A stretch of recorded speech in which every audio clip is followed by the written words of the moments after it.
ڈر، خوف اور نا امیدی کی انتہا ہو چکی ہے مسلمانوں میں۔ ہر بندہ یہاں تک کہ دین کا علم رکھنے والا بھی اس مرض کا شکار ہو چکا ہے۔ دیکھیں اب یہ وقت ہے کہ اب ہمیں بہت زیادہ ضرورت ہے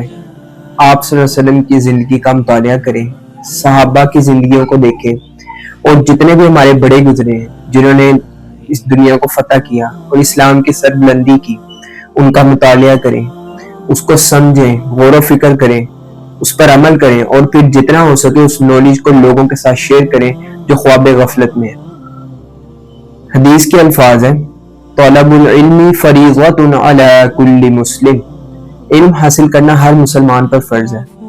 لیکن اب دکھ کی بات یہ ہے کہ علم تو ہم حاصل کر رہے ہیں، لیکن اس سے نہ تو اس دنیا میں ہمیں عزت اور مقام و مرتبہ مل رہا ہے، سلطنتیں مل رہی ہیں، اور نہ ہی مرنے کے بعد یا آخرت میں ہمیں یہ علم جو ہے ہماری نجات کروا سکے گا۔